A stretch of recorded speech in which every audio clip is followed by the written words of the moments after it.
ఇటువంటి మాట యొక్క కొనసాగింపునే ఈరోజు మనం మరికొంచెం లోతుగా వెళ్ళటానికి ప్రయత్నం చేద్దాం.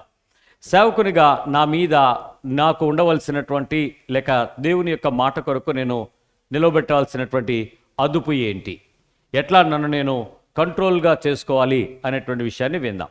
ఒక క్రైస్తవ విశ్వాసాన్ని దేవుని యొక్క మాట మనం అర్థం చేసుకుంటే, దేవుడు ఒక మనిషిని తయారు చేసింది ఆ మనిషి మాత్రమే ఉండడానికి కాదు. ఆ మనిషి ఒంటరిగా ఉండడం మంచిది కాదని దేవుడు ఆలోచన చేశాడు. అప్పుడు రెండో మనిషిని తయారు చేశాడు. ఇద్దరు కలిసి సహవాసం చేయాలని దేవుడు కోరుకున్నాడు. ఇద్దరితో దేవుడు కలిసి ఉండాలని ఆశపడ్డాడు. ముగ్గురితో ఉన్నటువంటి ఆ చక్కటి సహవాసాన్ని అపవాది వచ్చి, లేదు మీతో దేవుడు సహవాసం చేస్తున్నాడు కదా, మీకు కొన్ని విషయాలు మాట్లాడుతున్నాడు కదా, అనేక విషయాలు మీరు చెప్పుకుంటున్నారు కదా, మీకు దేవునికి మధ్యలో సంబంధం బాగుంది కదా, ఏదైనా మీతో వద్దని దేవుడు ఏమైనా చెప్పాడా అని ఒక కొత్త మాట, కొత్త ఆలోచన, కొత్త ప్రశ్న రేకెత్తించాడు. వెంటనే ఈ ముగ్గురు కలిసి ఉన్నటువంటి ఆ సహవాసంలో ఏ దేవునితో అయితే వారు బోధించబడుతున్నారో, ఏ దేవునితో అయితే నడుచుచున్నారో, ఏ దేవునితో అయితే సంతోషం కలిగి ఉన్నారో, ఏ దేవునితో అయితే వాగ్దానం బట్టి పోషించబడుతున్నారో, ఆ దేవుడు మాకేమైతే చెప్పాడో వాటిని మాకు మాత్రమే చెప్పాడు అని అనుకోకుండా వాళ్ళు ఏం చేశారు, ఏదైతే వద్దని చెప్పాడో వాటిని చెప్పడం ప్రారంభించారు. వెంటనే ఆ ఇద్దరికి అపవాది ప్రేరేపించడాన్ని బట్టి కొద్దిపాటి బలహీనత వారి శరీరంలోకి ప్రవేశించింది. ఆ తినద్దు అనే ఆజ్ఞ అతిక్రమము తిన్నారు. నేను మళ్ళీ చెప్తున్నాను, ఈ లోకంలో పెద్ద పాపం ఏదైనా ఉంది అనంటే పండు తినటం కాదు. ఆమె తినడం కాదు, ఆయన తినిపించడం కాదు, ఇద్దరు కలిసి తినేయటం కాదు. ఏమిటి? ఆయన వద్దు అని చెప్పిన పనిని వాళ్ళు చేయటం. ఆజ్ఞ అతిక్రమమే పాపం, పండు తినడం పాపం కాదు. ఆజ్ఞలను అతిక్రమించారు. దేవుడు వద్దు అని చెప్పిన పనిని వాళ్ళు చేయటానికి సాహసం చేశారు. ఆ విషయంలో దేవుని అడిగుంటే బాగుండేది. ప్రభువు నువ్వు వద్దన్నావు, మాకు తినాలని ఉంది, కొంచెం చూడు బాబు అని అంటే బాగుండేది. దేవుడు తినేలా చేసేవాడు. ఎందుకు తినేవాడు లేక చేసేవాడు అని చెప్తున్నాను తెలుసా?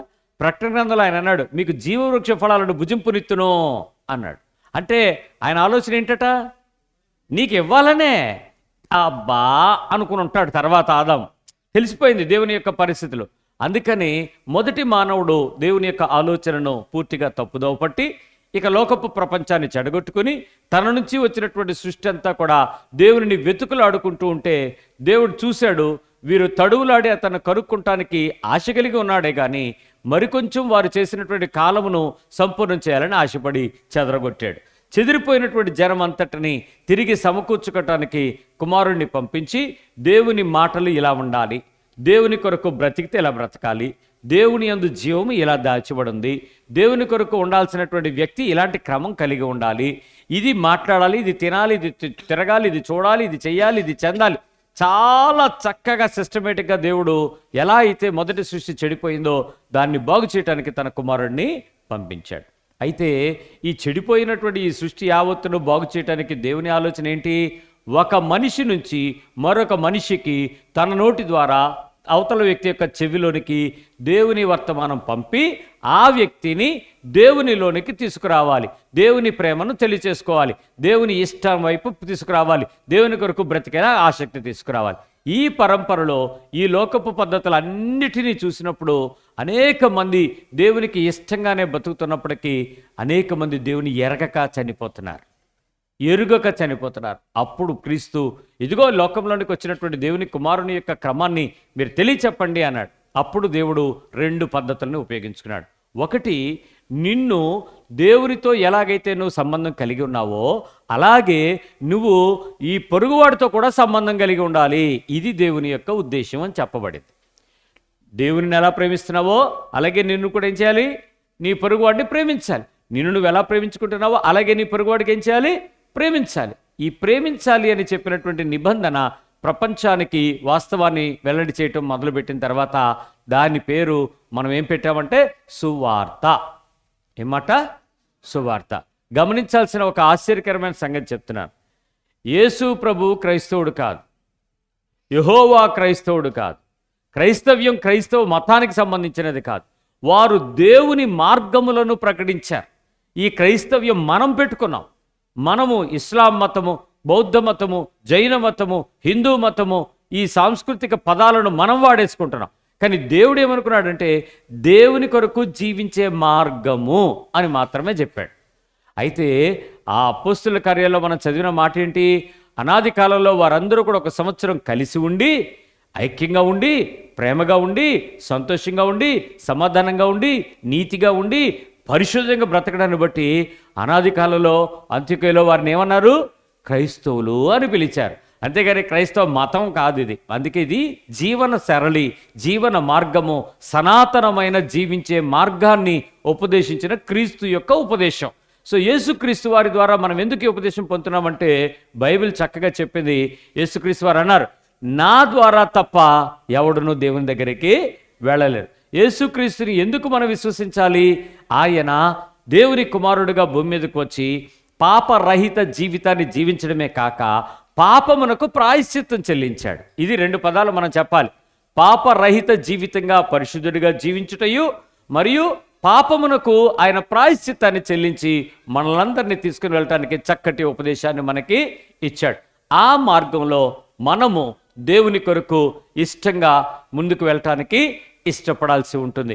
గమనించి, విశ్వాస జీవితంలో దేవునికి ఇష్టంగా ఉన్నాము అనే విషయం మనకు తెలిసిన తర్వాత, దేవుడు కోరుకుంటున్నట్టు జీవిస్తున్నామని మనకు తెలిసిన తర్వాత, మనం ఖచ్చితంగా మన పొరుగువాడికి మనం ఏం చేయాలి?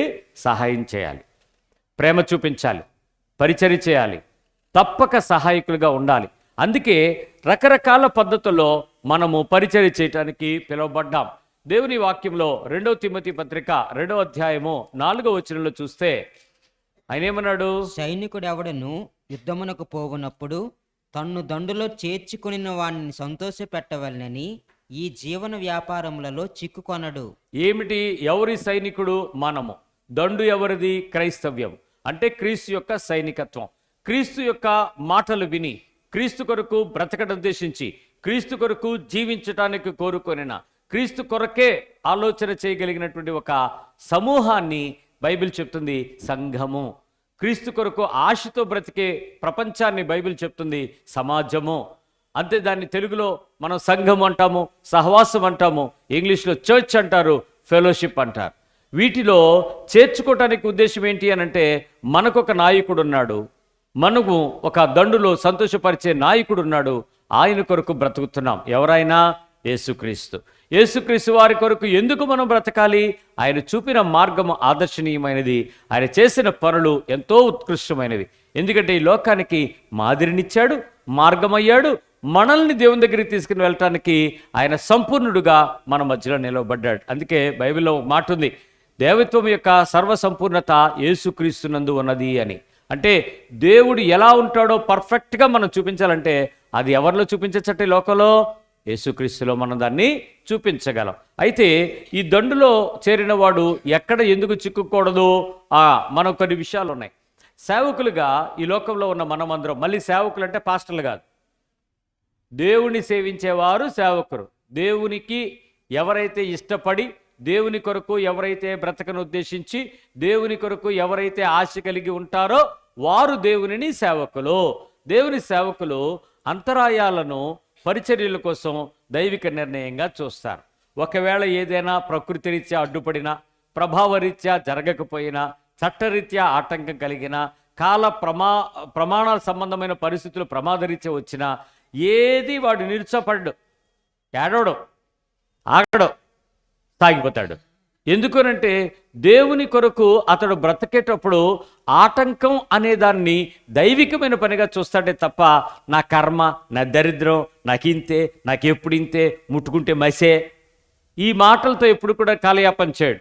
ఏ సమయంలో ఏది జరిగినా తన ముందున్నటువంటి ఉద్దేశం దేవుని కొరకు ఆ ప్రతి సమయాన్ని కూడా చక్కగా ఉపయోగించుకోవటం.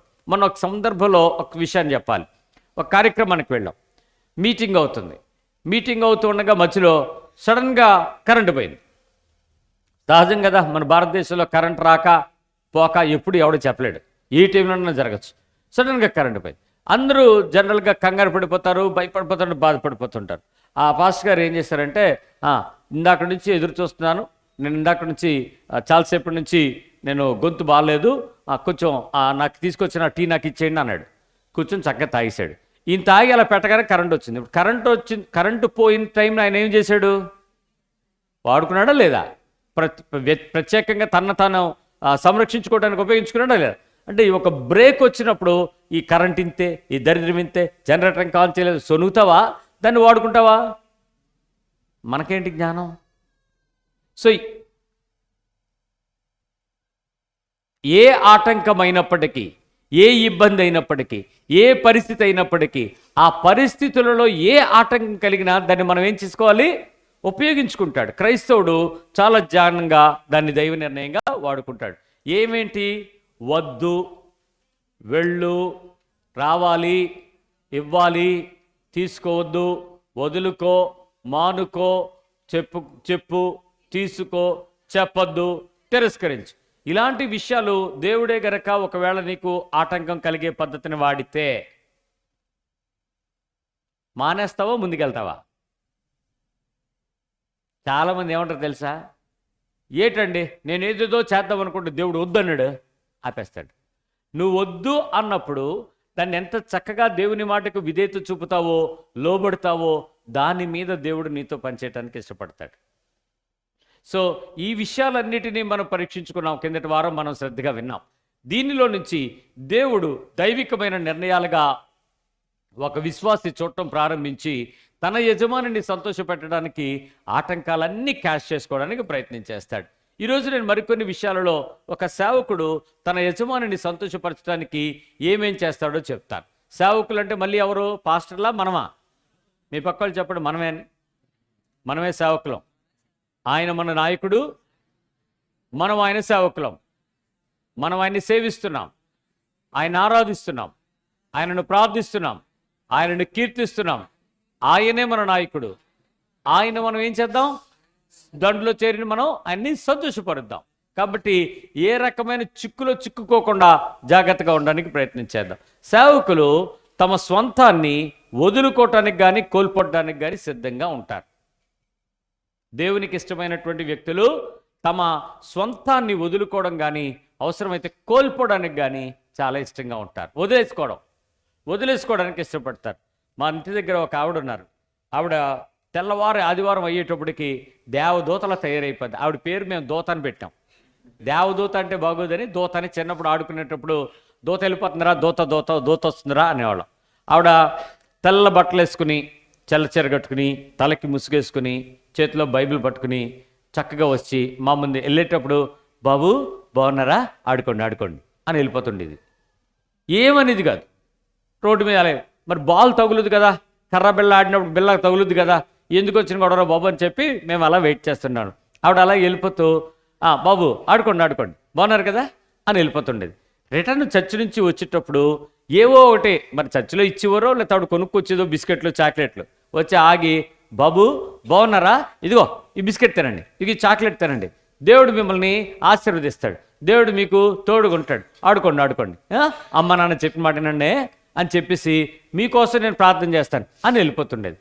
ఈ పోయే కాలంలో ఉన్న మనము యేసుప్రభు పేరు చెప్తే భయపడిపోయి బస్సులు కొట్టేయటం, క్రైస్తవులు తిట్టేయటం, నువ్వు ఎందుకు మా ఇంటికి వచ్చావు అని అరవడం చేస్తున్నాం. కానీ నిజానికి జ్ఞానం కలిగినటువంటి కాలంలో ఎవరు మంచి చెప్పినా తీసుకునే కాలం అది. ఇప్పుడు ఎందుకో ఈ పోయే కాలం వచ్చేసింది, మనుషులకు భయం వేస్తుంది. చక్కగా మేము ఏం మాట్లాడేవాళ్ళం కాదు. ఆవిడ వెళ్ళిపోగానే బాగున్నారా, దేవుడు దీవిస్తాడు ఇమిటేషన్. ఇంకా ఏది చేసినా మేము ఆ దూత మాటలే మాట్లాడుకునేవాళ్ళం. చిన్నప్పుడు బాగా ఆడుకుంటూ ఉండేవాళ్ళం. కానీ ఆవిడ గురించి మాకేం తెలియదు. కానీ ఆవిడ ప్రతిరోజు ప్రతి ఆదివారం మేము సెలవు కాబట్టి ఆడుకుంటూ ఉంటే ఆవిడ వెళ్ళేటప్పుడు చర్చికి వెళ్తూ వస్తూ మా అందరి గురించి ఆ చాక్లెట్లో, బిస్కెట్లో ఏదో ఒకటి తెస్తూ ఉండేది. ఆ పళ్ళు, అరటిపళ్ళు ఏవో ఇస్తూ ఉండేది. మేము ఆవిడ ఎప్పుడు వస్తుందా అని చూడడం మొదలెట్టాం. ఆదివారం కదా, దూత ఎప్పుడు వస్తుందో, దూత బిస్కెట్ వేస్తుందేమో, చాక్లెట్ వేస్తుందేమో, అరటిపళ్ళు వేస్తుందేమో, జాంకాయలు వేస్తుందేమో అని ఎదురు చూస్తుండేవాడు. కానీ ఏ రోజు కూడా ఆవిడ విసుగు కానీ ఆవిడ ముఖంలో కోపం కానీ మేము చూడలేదు. మేము పెద్దవాళ్ళం అయిపోయాం. ఆమె ఇంటికి ఒకసారి వెళ్ళాల్సి వచ్చింది. ఆ వినాయక చవితి చందా కలెక్ట్ చేయడానికి వెళ్తే ఆవిడ మమ్మల్ని కూర్చోబెట్టి అందరికీ డ్రింక్ ఇచ్చింది. రసన ఉండేది అప్పట్లో, అందరికీ రసన ఇచ్చి ఆవిడ ఒక మాట చెప్పింది, నేను దేవుని తెలుసుకున్నాను, దేవుని ప్రేమిస్తున్నాను, నాకు ఆల్రెడీ దేవుని ప్రేమలో ఉండడం వల్ల నేను మీరు అనుకుంటున్న దేవునికి నేనేమి ఇవ్వలేను, కానీ మీ అందరి కోసం, మీరందరూ మా ఊర్లో ఉంటున్నారు కాబట్టి, మా దగ్గర ఉంటున్నారు కాబట్టి, ఇదిగోండి నాకు తోచింది నేను ఇస్తున్నానని చెప్పి ఆవిడ కొంత కానుక ఇచ్చింది. మేము కొంచెం పెద్ద అయిన తర్వాత, ప్రభులోకి నేను వచ్చిన తర్వాత అలాంటి వారందరినీ జ్ఞాపకం చేసుకుని నేను వెనక్కి వెళ్ళి చూస్తే ఆవిడ తన జీవితంలో తన దగ్గర ఉన్నటువంటి ప్రతి రూపాయి దేవుని ప్రజలుగా మాలాంటి చిన్నపిల్లలు ఆడుకుంటున్న ప్రతి ఒక్కరికి ఆవిడ ధారాళంగా ఇవ్వడం మొదలుపెట్టింది. ఆవిడ చెప్తున్న సాక్ష్యం విని ఏడ్చాం. ఆ రోజు చిన్నప్పుడు దోత అని మిమ్మల్ని అనేవాళ్ళం, మీరు ఎప్పుడేం చేస్తారని చూసేవాళ్ళం. కానీ మీరు దేవుని ప్రేమ కోసం నాకున్న దానిలో అందరికీ పంచాలి, అందరూ క్షేమంగా ఉండాలి, అందరూ హ్యాపీగా ఉండాలని వాళ్ళు పంచుకున్నటువంటి ఆమెను చూసినప్పుడు మాకు అర్థమైంది, మనలో ఎంతమంది ఉన్నారు అలాగా. మేమేం చేసేవాళ్ళం చెప్పనా, అడుక్కోవడానికి ఎవరైనా వచ్చారనుకోండి, డబ్బా పెద్దది, బియ్యం తక్కువ, పెద్ద డబ్బా పావు డబ్బా తీసేవాళ్ళం, కిందన ఎక్కడో ఇన్ని వేసేవాళ్ళం. ఏమంటే సరిపోదలే. స్వార్థమే. నిన్ను నువ్వు వదులుకోవటానికి ఇష్టపడవు, నీ దగ్గర ఉన్నది వదులుకోవడానికి ఇష్టపడవు, నిన్ను నువ్వు కోల్పోవడానికి ఇష్టపడవు. ఎంతసేపు రా, ఇవ్వు, తీసుకురా, దాచుకుందాం, పెట్టుకుందాం, ఉంచుకుందాం, నిల్లు పెట్టుకుందాం, పోగేసుకుందాం, దాన్ని గొప్ప చేసుకుందాం. అంటే నిన్ను పూర్తిగా నాశనం చేసుకోమని చెప్పను, సొంత లాభాన్ని కొట్టేమని చెప్పను. కానీ కొన్ని పరిస్థితుల్లో నీ స్వంతాన్ని నువ్వు వదులుకోవటం అనేది ఒక క్రైస్తవ విశ్వాసానికే చెల్లింది. ఈరోజు అనేక మంది ఇతర దేశాల్లో యేసుప్రభు నమ్ముకున్న వారు వారి స్వంతంలో నుంచి వచ్చిన వాటిని వదులుకోకపోతే భారతదేశంలో అనేకులు ధనవంతులు అయ్యేవారు కాదు. అనేక దేశాలు, వర్ధమాన దేశాలు అభివృద్ధి పదంలోకి వచ్చేవి కావు. చాలా పథకాలు, చాలా పరిస్థితులు. నేను వరల్డ్ విజన్ అనేటువంటి ఒక సంస్థతో పాటు కలిసి 3 సంవత్సరాలు పనిచేశాం. వాళ్ళతో పనిచేస్తే తుఫాన్ వచ్చిన సమయంలో ఆయన నాకు ఫోన్ చేసి, అన్నా నువ్వు అర్జెంటుగా రావాలి అన్నాడు. విజయనగరం దగ్గర గంట్యాడ అనే ప్రాంతానికి వెళ్ళాం.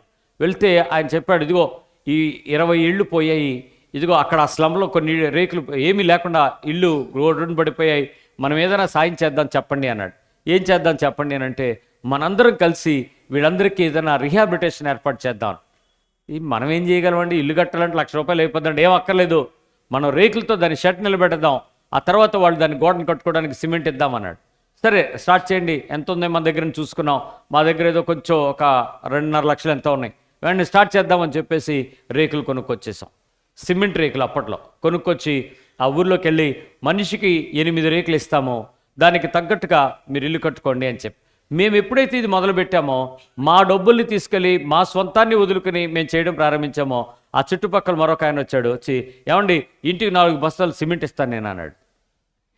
వాళ్ళు ఇస్తున్న సిమెంట్ బస్తాలు ఇస్తున్న వాళ్ళు కానీ, రేకులు ఇస్తున్న వాళ్ళు కానీ ఎమ్మెల్యేలు కాదు, ఓట్ల కోసం వచ్చే రాజకీయ నాయకులు కాదు. మరి ఎవరిళ్ళు? క్రైస్తవులు, క్రీస్తుని అంగీకరించిన వారు. ఎప్పుడైతే మేము ప్రారంభిస్తున్నామో ఆ సంస్థ వరల్డ్ విజన్ వాళ్ళు వెంటనే ఆ ట్రస్ట్కి వాళ్ళు తెలియచేశారు, ఇదిగో ఈ ప్రాజెక్ట్ ఇలా చేస్తున్నాం అనగానే వాళ్ళు మరికొంత డబ్బులు పంపించారు. ఇంచుమించుగా 10,000 ఇళ్ళు కట్టాం. 10,000, 1, 2 కాదు. చిన్న రేకుల షెడ్డే, కానీ ఆ 8 రేకులతో చక్కగా వేసి అందరికీ కామన్ స్లాబ్ లాగా రేకులతో ట్రస్సులు పెట్టి తయారు చేసి సిద్ధపరిచాం. ఆ రోజు మనుషులు జీవించడానికి రోడ్డును పడి, చెట్టును పడి, ఎవరింటికో వెళ్ళి, అయ్యా మేము ఈ పూట ఉంటాం, అమ్మ మీ మెట్ల దగ్గర దాక్కుంటాం అనుకున్న వాళ్ళకి ఒక కాలనీని సృష్టించాం. కలెక్టర్ గారు వచ్చి చూసి, ప్రభుత్వానికి నేను లేఖ రాస్తాను, ప్రభుత్వం తరపున వీళ్ళకి ఏదైనా భూమి ఇద్దామని చెప్పి ఆ తర్వాత ఏర్పాటు చేశారు. అవి ప్రభుత్వాలు అయ్యే పని కాదు. కానీ చాలామంది ఇచ్చినటువంటి ఆ సిమెంట్లతో కింద గచ్చులు చేసుకున్నారు, పాములు తేళ్లు రాకుండా చక్కగా పెట్టుకోగలిగారు, రేకులతో ఉన్నపళంగా ఇల్లు కట్టుకోగలిగారు. నీ స్వంతాన్ని నువ్వు వదిలితే ఒక పేదవాడు పైకి వస్తాడు. నీ స్వంతాన్ని నువ్వు వదలగలిగితే దేశం బాగుపడుద్ది. నీ స్వంతాన్ని నువ్వు వదలగలిగితే దేవుడు ఆనందిస్తాడు. నీ స్వంతంలో నుంచి కొంత తీయగలిగితే, కొంత చెయ్యగలిగితే, కొంత సమర్పించగలిగితే, కొంత కోల్పోగలిగితే అనేకులు దీవించబడతారు. ఇది క్రైస్తవ సంఘం మాత్రమే తెలుసుకుంది. క్రైస్తవులు మాత్రమే ఈ పని చేశారు. చూసుకోండి. అయితే ఈ క్రీస్తు యొక్క ఈ ఉద్ధరణ ప్రారంభించిన తర్వాత చాలామంది ఈ పనులు మీరు చేస్తారు. ఈ పనుల విషయంలో వాళ్ళు ఆశ కలిగి ఉంటారు. గమనించండి, నీకు చేతనైనంత నీ సొంతంలో నుంచి కొంత తీయడానికి ప్రయత్నం చేయి, కొంత ఇవ్వడానికి ప్రయత్నం చేయి, కొంత కోల్పోవడానికి ప్రయత్నం చేయి, కొంతైనా సమర్పించుకోవడానికి ప్రయత్నం చేయి. ఇక్కడ మీరు 2 పనులు చేస్తారు. 1 దేవునికి ఇచ్చుట, 2 లోకంలో ఉన్న పౌరులకు లేక ప్రజలకు లేక బీదలకు లేక ఇంకెవరికైనా అవసరతలు ఉన్న వారికి ఇవ్వడం. ఇక్కడ దేవునికి ఇవ్వడం దగ్గర ప్రతి ఒక్కరికి ప్రాధాన్యత ఉంది. ఏంటో చెప్పండి. దేవుడికి ఇస్తే అంటే ఏంటి? కింద ఒక చేయి పెట్టి పైన ఒక చేయి పట్టుకోవడం, కింద దేవుడికి ఇస్తూ పైన నువ్వు ఇచ్చి బాబు నేను పట్టుకుంటానని ఎదురు చూడడం. ఇదా దేవుడు కోరుకున్నది? ఇక్కడ ఇస్తున్నట్టు ఇచ్చి అక్కడ లాక్కోవడమా? అందుకే చాలామంది ఏమనుకుంటారంటే దశమ భాగం గురించి ఒక అపోహ ఏంటంటే మనం 10వ భాగం పడేద్దాం, 90 భాగం లాగేద్దాం, 90 మన దగ్గర దాచేద్దాం, నేను 10 ఇచ్చేస్తే దేవుడు 100 ఇచ్చేస్తాడు అనుకుంటున్నారు. దేవుడు ఎప్పుడు అలా ఇస్తారని వాగ్దానం చేయలేదు. దశమ భాగంతో దేవునితో వ్యాపారం చేసేటువంటి దృక్పథం క్రైస్తవ్యంలో లేదు. కాకపోతే వీళ్ళు ఎక్కువగా బోధించడం వలన సేవకులు బయట వారికి ఈ రకమైనటువంటి అభిప్రాయం ఏర్పడిపోయింది. ఇవ్వండి ఇవ్వండి అనడం, తెండి తెండి అనడం, ఇవ్వకపోతే శాపాలను అనడం చెప్తున్నారు. కానీ దేవుడు అలా ఇస్తారని కానీ ఇస్తాను అని కానీ ఎక్కడ వాగ్దానం బైబిల్లో లేదు. దేవుని ప్రజలు దీవించబడిన దానిలో నుంచి సమర్పణతో కూడినటువంటి కొంత స్వంతాన్ని విడిచిపెట్టడం అనేది దేవుని ద్వారా మనకు నేర్పబడినటువంటి నీ పొరుగు వారి గురించినటువంటి ఒక ఆశ. బైబిల్ విధానం ఏంటో తెలుసా? పంట కోసేటప్పుడు మనం పంటలు కోస్తాం కదా, కోతలు అంటాం కదా, కోతలు కోసేటప్పుడు ఇప్పుడంటే దుర్మార్గంగా మిషన్ వచ్చేసింది. ఒక్క పరిగిన వదలదండి, ఒక్క పోగు వదలదండి. 10 ఎకరాల మిషన్ తిరిగిందంటే చుట్టూ తిరిగి వచ్చేటట్టుగా అక్కడ మూడిపోయి కటింగ్లు ఉంటాయి అంతే, ఏమీ కనపడదు. కానీ అప్పట్లో మనుషులు కోసేవారు కదా.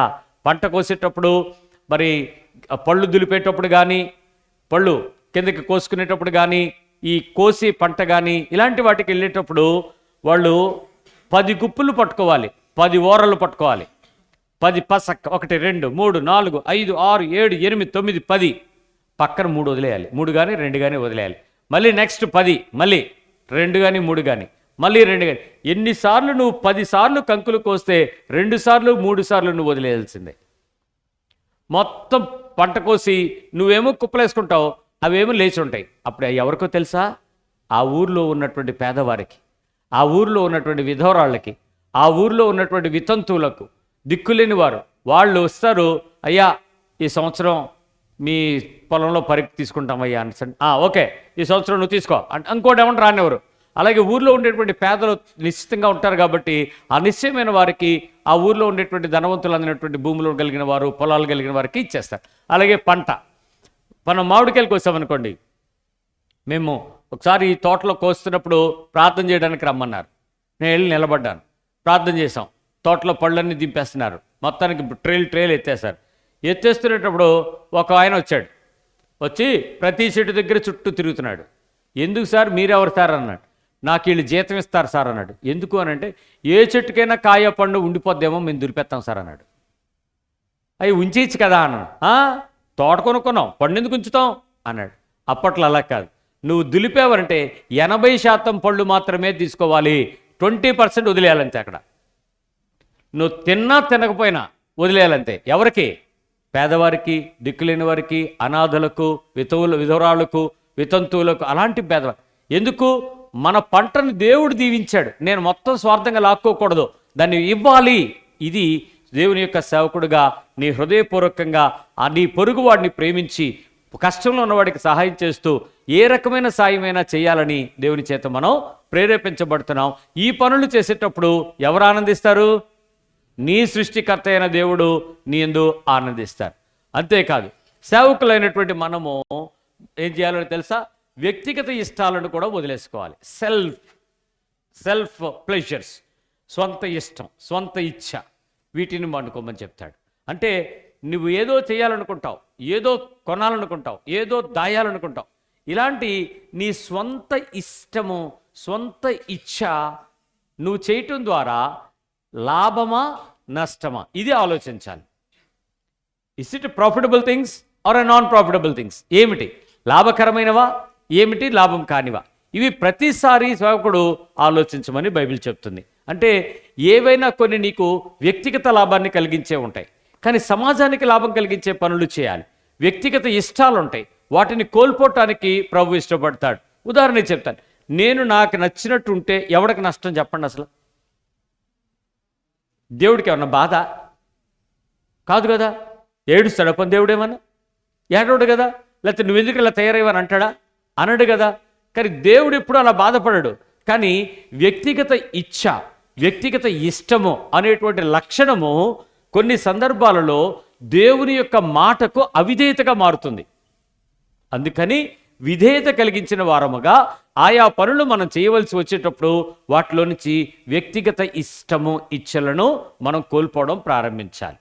అంటే సెల్ఫ్ డినయల్, వ్యక్తిగతంగా నిన్ను నువ్వు తిరస్కరించుకోవటం, నీ శరీరాన్ని తిరస్కరించడం, నీ మనస్సును తిరస్కరించడం, నీ కోరికను తిరస్కరించడం, నీ ఇష్టము తిరస్కరించడం, నీ ఇచ్చను మానుకోవటానికి చేయటానికి ఎప్పుడైతే నీ శరీరాన్ని విడిచిపెడుతున్నావో ప్రపంచానికి నష్టమేమీ కలగదు, ప్రభువుకి ఆనందమేమి, ప్రభువుకి సంతోషం కలిగించే పని చేస్తావు తప్ప ఆయనకి లాభం కలిగించేటువంటి పని చేయవు. అయితే నీ వ్యక్తిగత ఇష్టాన్ని నువ్వు ఎప్పుడైతే మానుతావో, సెల్ఫ్ ఎప్పుడైతే తగ్గుతుందో, సెల్ఫిష్నెస్ ఎప్పుడైతే మానుతుందో, ఓన్ ఫ్లేవర్ ఆఫ్ టేస్ట్ అనేది ఎప్పుడైతే తగ్గుతుందో, నీ ద్వారా దేవుడు గొప్ప పనులు చేయడానికి ఇష్టపడతాడు. నీ ద్వారా గొప్ప పనులు చేయడానికి దేవుడు ఇష్టపడతాడు. నేను ఒక చిన్న ఆలోచన చెప్తాను వినండి. నాకు ఒక ఆయన వచ్చి, పాస్టర్ గారు ఈ ప్యాంట్లు షర్ట్లు ఉన్నాయండి, ఈ 50 మందికి మీరు ఇచ్చేయండి అని చెప్పాడు. ఎంతమందికి? ఎన్ని ఉంది నా దగ్గర మరి ప్యాంటు షర్ట్లు? 50 ప్యాంట్లు 50 షర్ట్లు ఉన్నాయి. సరేనండి, నేను తీసుకున్నాను. తీసుకోగానే నాకు దానిలో ఉన్నటువంటి మంచి blue colour shirt, cement colour pant నాకు లైక్ అయిపోయాయి. ఎవరికి? నాకేమన్నాడు కదా ఆయన, నాకు. అప్పుడు నేను ఇస్తానా అని దొక్కేతనా? ఏం చేస్తాను జనరల్గా? ఎందుకు? అది నాకేమైంది? నచ్చింది.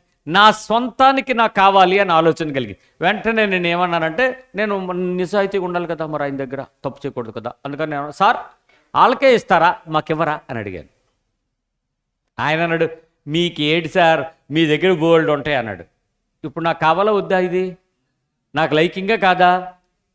మీరు అలాగంటే బాగానే ఉంటుంది, కానీ మీరు అందరికీ నా చేతిలోంచి ఇమ్మంటున్నారు. నేను ఇద్దాం అనుకుంటున్నాను, కానీ నాకు లోపల మనస్సులో ఏదో ఉందే. ఏంటి? ఇష్టం. ఇప్పుడు నేను ఇస్తున్నప్పుడు ఇస్తాను, కానీ సంతోషంగా ఇస్తానా? ఉత్సాహంగా ఇస్తానా? బైబిల్ చెప్తుంది, ఉత్సాహంగా ఇచ్చేవారిని ప్రభు ఆనందిస్తాడంటే అందరూ కానుకల గురించి చెప్తారు. అది కాదు.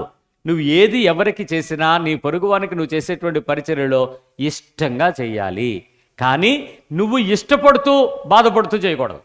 నేను అన్నాను, ఏమండి మీరు బాగానే ఉన్నారండి, మీరు ఇచ్చిమంటున్నారు, కానీ ఈ 2 మాత్రం నాకు లైక్ అయ్యాయి అన్నాను. అంటే ఆయన అన్నాడు, ఊరుకోండి సార్, ఇలాంటివి మీరు 100 కొనగలరు, ఇచ్చేయండి వాళ్ళకి అన్నాడు.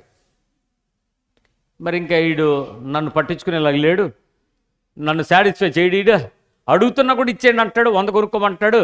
సరే ఏం చేయను ఇప్పుడు? నేను 100 ఆ 50 షర్ట్లు 50 ప్యాంట్లు ఏం చేయాలి?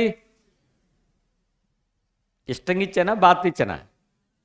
ఆ షర్టు ప్యాంటు వేసుకున్నాను చూసినప్పుడు నా బాధ ఏంటి చెప్పు? నేను ఇచ్చినప్పుడు నాకేం పెయిన్ లేదు, వదిలేశాను. ఆడది వేసుకుని నా దగ్గరికి వచ్చి, అనయ్య నువ్వు ఇచ్చిన డ్రెస్ సూపర్ అన్నాడు. ఒరే అది నాదిరా, నువ్వు తీసుకున్నావురా, నేను వదిలితే నీకు ఇచ్చాను అంటే ఇప్పుడు నా ఇష్టాన్ని పోగొట్టుకున్నానా లేదా? చంపానా లేదా? ఇచ్చాను, కానీ దానిలో నేను ఇంకా. కానీ ఈ విషయంలో తల్లిదండ్రులను మీకు చేతులెత్తి నమస్కరిస్తున్నాను. మీ ఇష్టాలు మీరు కోల్పోవటానికి మీ పిల్లల కోసం మీరు ఎంతైనా త్యాగం చేస్తారు. You are great. మీ పిల్లల కోసం మీరు దాచుకున్నవి ఇచ్చేస్తారు, వండుకున్నవి ఇచ్చేస్తారు, కొనుక్కున్నవి ఇచ్చేస్తారు. వాళ్ళు కావాలి అని అంటే అమ్మ తీసుకొనిరా అని ఎంత ప్రేమగా పంచుతారు. దేవుని పక్షంగా ఆ ప్రేమ కావాలి అని అంటే, ఆ ఇచ్చే మనసు కావాలి అని అంటే నీ ఇష్టాన్ని, నీ ఇచ్చలను నువ్వు వదులుకోవడం మానుకోవాలి. బైబిల్ చెప్తుంది గలతీ పత్రికలో, క్రీస్తు యేసు సంబంధులు వారు కోరికలను ఏం చేస్తారట? క్రీస్తు యేసు సంబంధులు శరీరమును దాని ఇచ్చలతోనూ దురాశలతోనూ సిలువ వేసి ఉన్నారు. ఏం చేస్తారు? దాన్ని సిలువ మీదకి ఎక్కిస్తారు. ఇది నాకు నచ్చుద్ది అన్నప్పుడు నువ్వు వదలగలవా? మీ పక్కన అడగండి. ఇది నాకు ఇష్టం అన్నప్పుడు వదలగలవా? అది ఎలాగైనా తేవాలి, అది వదిలేయగలవా? నా దగ్గర ఉండాలి, అది వదిలేయగలవా? ఏం చెప్తున్నారు? వదిలేయగలరా? మీరు వదలడం మాట మా దేవుడు ఎరుగు. అది ఇచ్చే అంటే పరిస్థితి ఇచ్చేలా. దురాశ, కోరిక మరియు దురాశ, ఈ రెండు కూడా ఏంటంటే, మనం ఈ పండితులు చెప్పేటప్పుడు వింటారు, ఈ లోకానికి పెద్ద నాశనం ఏంటి అని అంటే కోరికలే సర్వనాశనానికి కారణాలు. నాకు నాది ఇవ్వు కావాలి నేను అన్నావా నా ఇష్టాన్ని తెచ్చుకుంటావు అని చెప్తారు.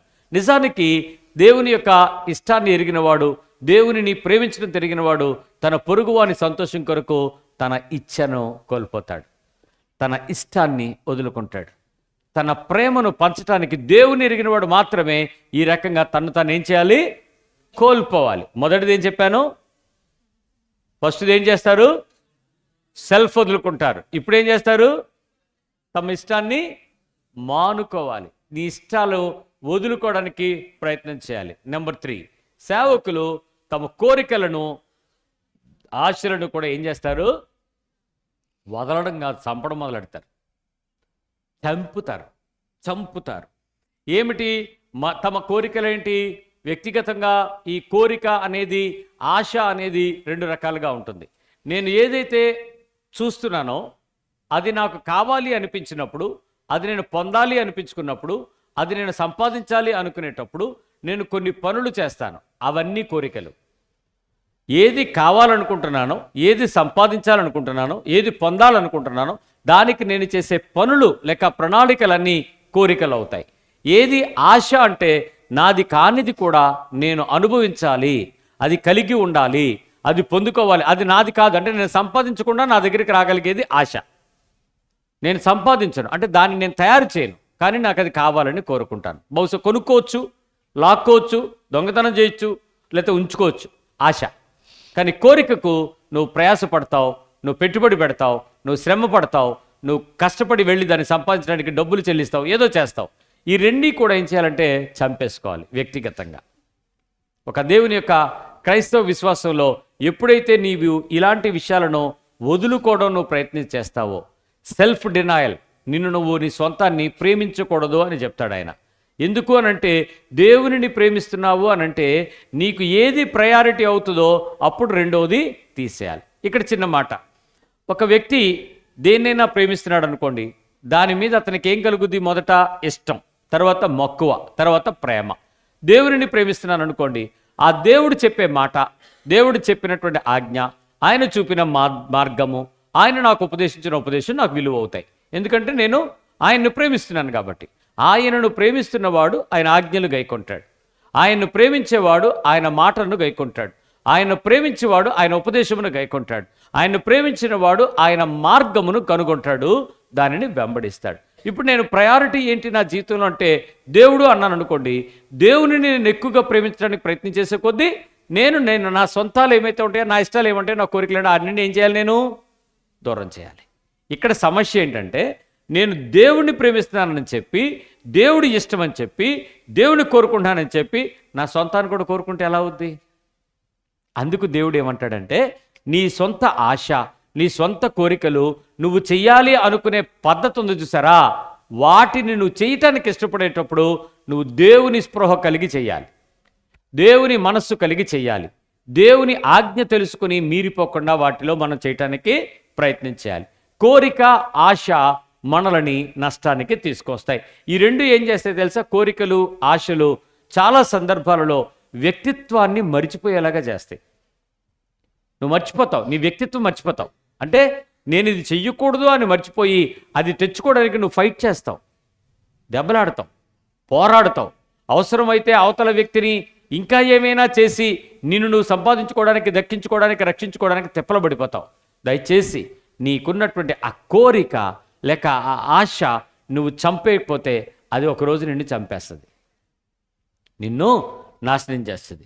ఎందుకంటే అది నీది కాకుండా నువ్వు ప్రయాసపడి తెచ్చుకునేది ఏదైనా అది దేవుని ఆజ్ఞ కాదు, దేవుని ఇష్టం కాదు. ఇక్కడ దేవునితో మనకు అనుకున్నప్పుడు ఏమండి నా కోరిక, నా ఆశ తీరట్లేదండి అన్నావు అనుకోండి, నువ్వు చేయడం మానే, దేవునిని అడుగు, ఆయన నిన్ను సంతృప్తిపరుస్తాడు.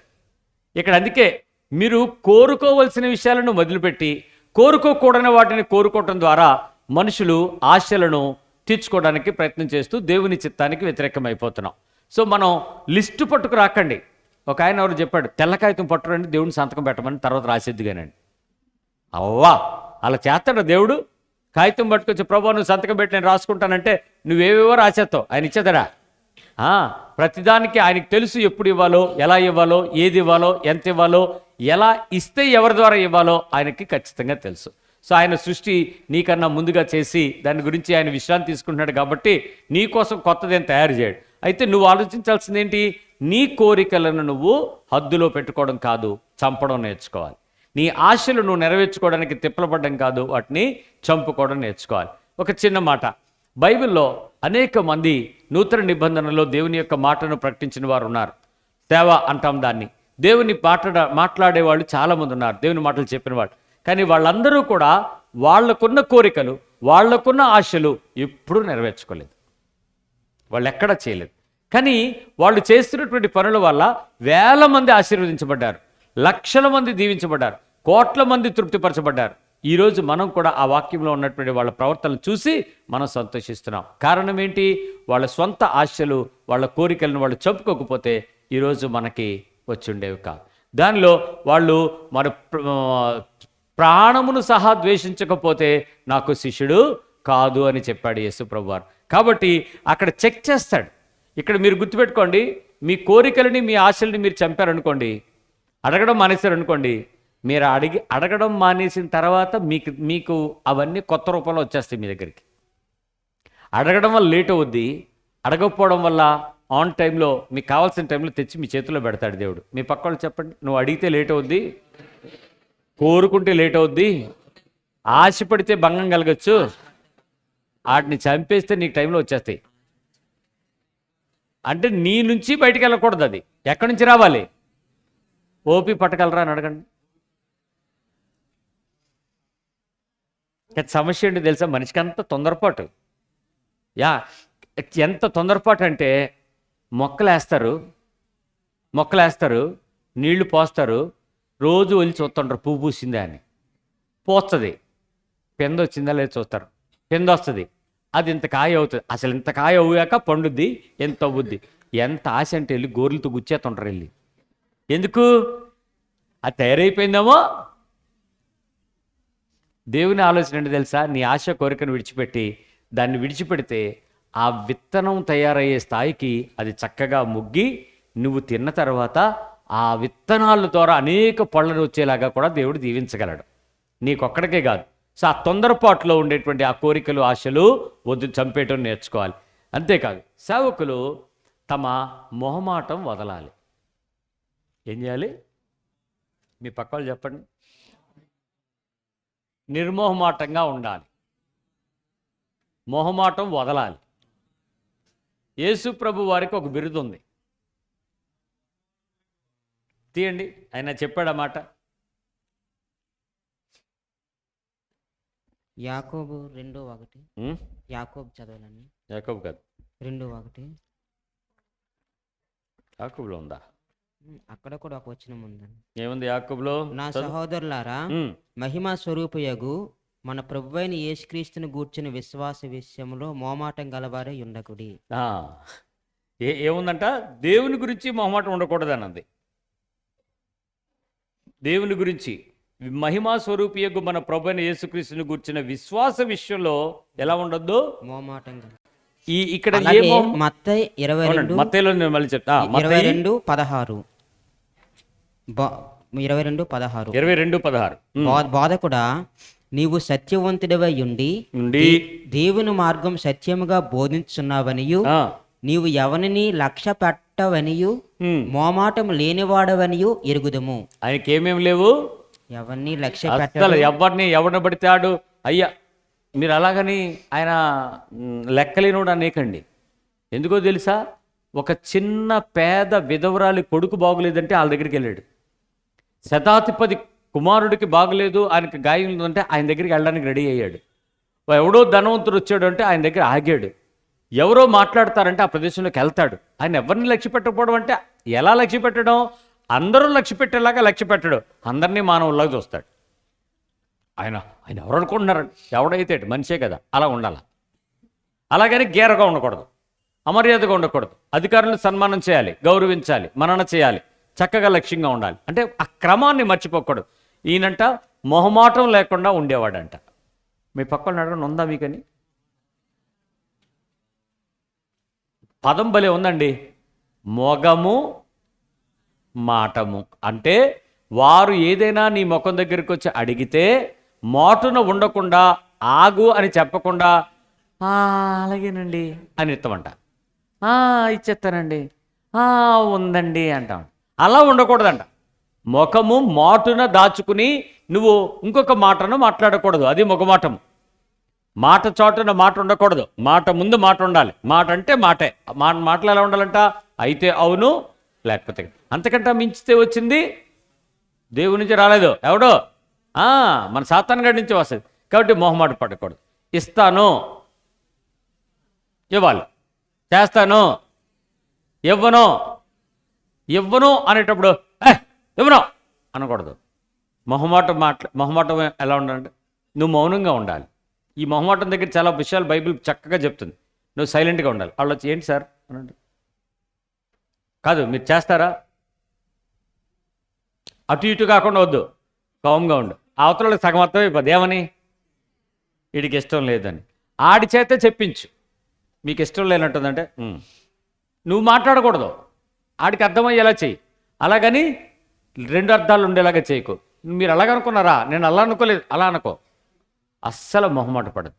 ఎక్కడికి వెళ్ళినా, ఏది తిన్నా, ఏది చేసినా, మనకి లోకల్లో ఒక మాట ఉంది, ఆహారం దగ్గర మొహమాట పడకూడదు. ఏం చేయాలి? ఎంత కావాలంతా సిగ్గు లేకుండా అడిగి తినాలా. అదే సిగ్గు పడకుండా నాకు తీసుకురా, నాకు పెట్టు అని అడగాలి, తీసుకుని తినాలి.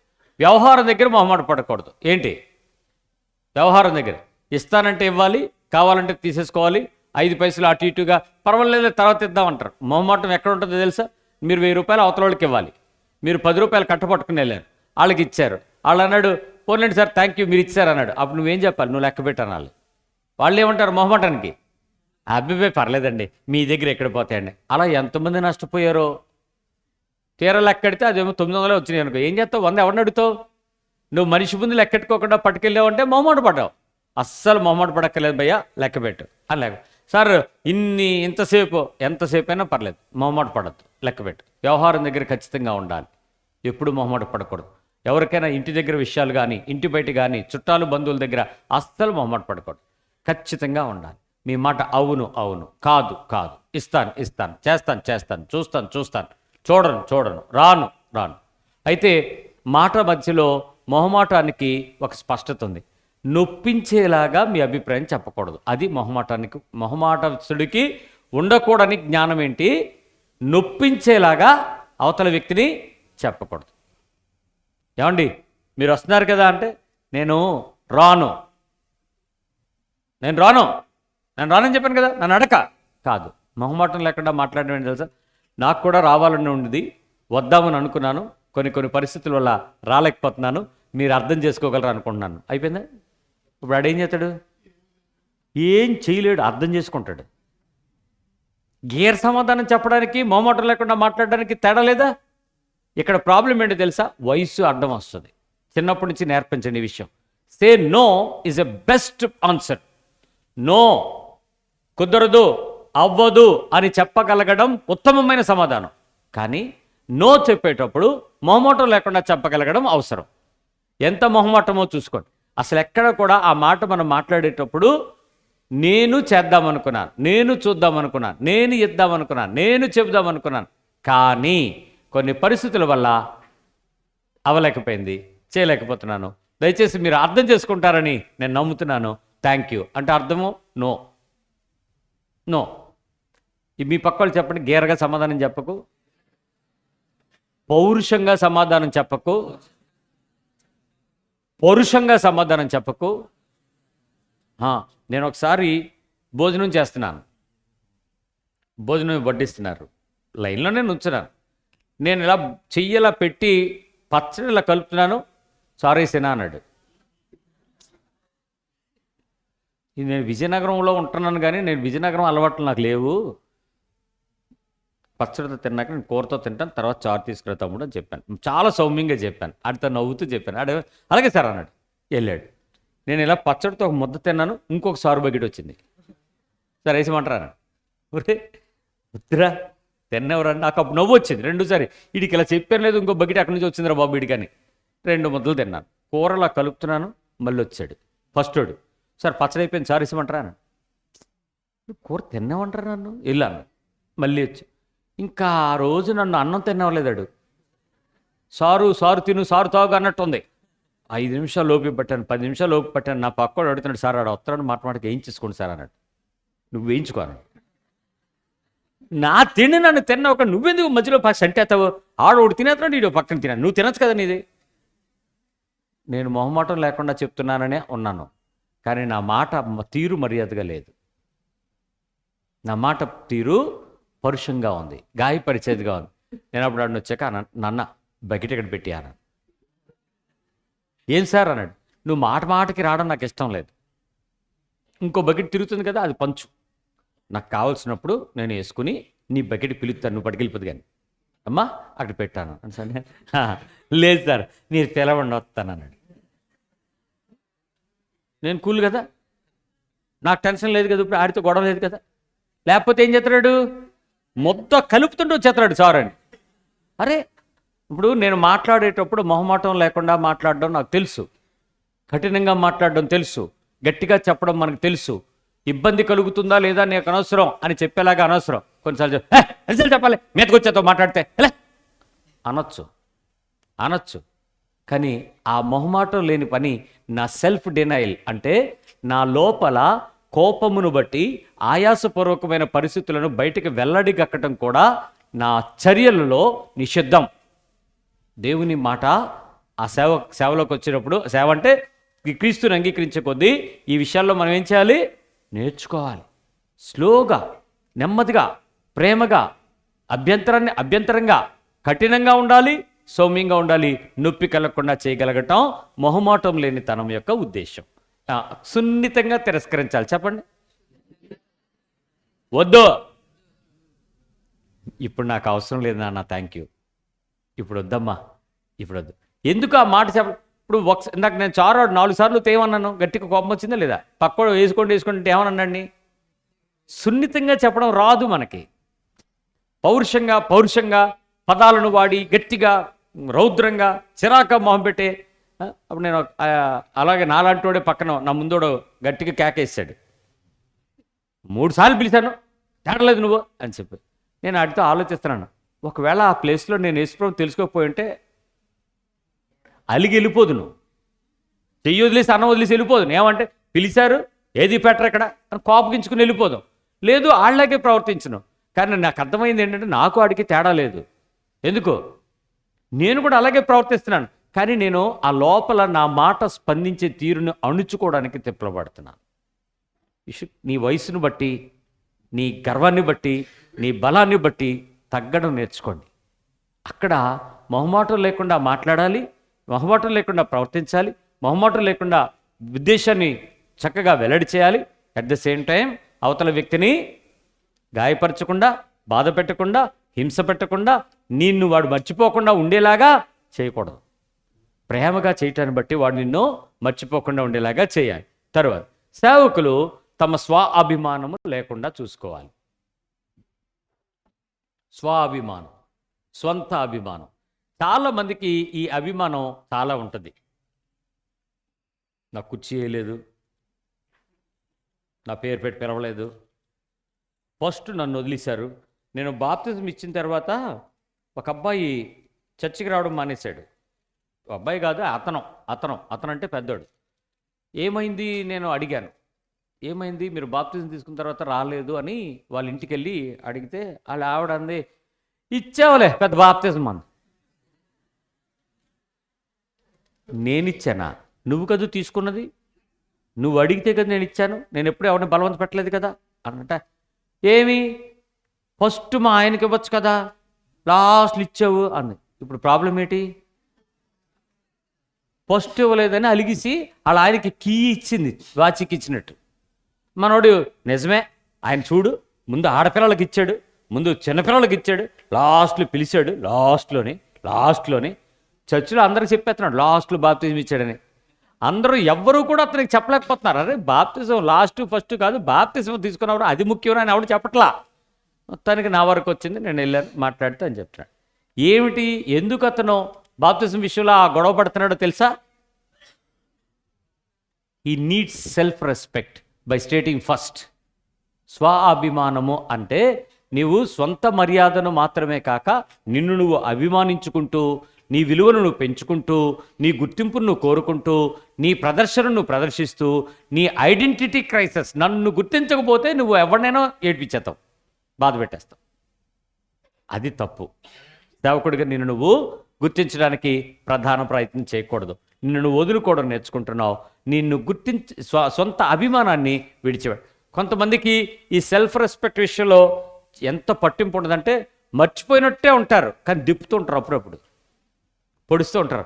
మొత్తానికి ఆయన ఇక్కడే ఉన్నాడు, వచ్చాడు చర్చికి, దేవునికి స్తోత్రం, వచ్చాడు, అలా ఆవిడ కూడా వచ్చింది. కానీ ఒక మాట మాత్రం చెప్తూ ఉంటారు, అన్నయ్య ఎందుకో నువ్వు బాప్తిజం ఇచ్చినప్పుడల్లా అదే గుర్తొస్తుంది అంటుంది. ఏమిటి నువ్వు మర్చిపోయావు, అది అయిపోయింది, 3 ఏళ్ళు అయిపోయింది, నువ్వు చక్కగా ఉన్నావు, ఆనందంగా ఉన్నావు, వాక్యం నేర్చుకుంటున్నావు, చక్కగా చెప్పగలుగుతున్నావు, ఇంకా మళ్ళీ ఏంటంటే ఏంటన్నానయ్యా అది మాత్రం పోకుంటుంది. స్వాభిమానం ఉందా, పోయిందా, ఉందా ఏటో. మొన్న ఆయన చెప్తున్నాడు, పాస్టర్ గారు కొంచెం కుర్చీలు దూరంగా వేయండి అని. అన్న ఆవిడ కూర్చుంది నా పక్కన, అయితే ఆవిడ కూర్చుంటే అదేటండి అందరి పక్కన కూర్చుని పోతే మనం మనం మనం నోరు ముయ్యి, ఇంకా మనం ఏంటి, నీలాగా నన్ను కలిపేస్తావు ఎందుకు? నేను ఎవరి దగ్గరైనా కూర్చోగలను, నేను ఎవడి పక్కన కూర్చుంటాను, ఎవరిది మధ్యలోనైనా ఉంటాను, నువ్వెందుకు ఉండలేకపోతున్నావు అని అంటే నీకు అర్థం కాదులేండి. నాకు అర్థం కాదు, నీకేటి అర్థమైంది? నాకేసి అర్థమయ్యాడు, నీకేసి అర్థం కాల, అదే ప్రాబ్లం. ఆయన పరిశీలతో కూర్చుంటాడు, శాస్త్రులతో కూర్చుంటాడు, పాపులతో కూర్చుంటాడు, దొంగలు దోచుకునేలతో కూర్చుంటాడు. జక్కి ఇంటికి వెళ్ళడం పెద్ద సెన్సేషన్ ఆ రోజుల్లో. ఆడు దొంగడు, ఆడేమో మోసగాడు, ఆడేమో ట్యాక్స్ కలెక్ట్ చేస్తూ పెద్ద డబ్బులు దుబ్బెత్తాడు, ఆడి దగ్గరికి వెళ్ళాడు. మగ్ధలేని మరి ఇంట్లోకి వస్తే పెద్ద సెన్సేషను. మీ బాసు, మీ నాయకుడు పాపులతోనూ భోజనం చేస్తాడేంటి? ఆయనకి స్వాభిమానం లేదు. ఆయన ఎవరితోనైనా రాగలడు, ఏ గుడిసెలోకైనా తలదించగలడు, ఎలాంటి మనిషితోనైనా బతకగలడు, ప్రేమించగలడు, చూడగలడు, చేయగలడు. ఇంకా మన కులం గజ్జి పోలే, జాలింలోషన్ రాయాలి అలాగే, ఒళ్ళంతా ముంచి తీయాలి దానిలోంచి గజ్జి మందు, యాసిడ్, అది తొక్కలు ఊడిపోద్ది. ఏమిటా కులం కార్డు? వాళ్ళు వేరు, మనం వేరు, మనం వాళ్ళ దగ్గరికి వెళ్ళకూడదు, ఆ పేటలోకి వెళ్ళకూడదు. ఆడు అమ్మితే కొనొచ్చు, ఆడు తయారు చేస్తే తినొచ్చు, కానీ ఆడితో నువ్వు మాట్లాడు, ముట్టుకోవు. ఇదే స్వాభిమానం. దీనికి పేరు కులమైన, మతమైన, ఆచారమైన, సాంప్రదాయమైన, రంగు, రూపము, లేక ఎత్తు, బరువు, పొడవు, మరి ఏదైనా స్వాభిమానము వ్యక్తిగతంగా ఉండకూడదు. వాడు నా పొరుగువాడు, వాడు నా శత్రువు కాదు, నాలాంటి మనిషి, నాలాంటి ప్రేమించడానికి అవకాశం తీసుకోవాల్సిన ఒక పని.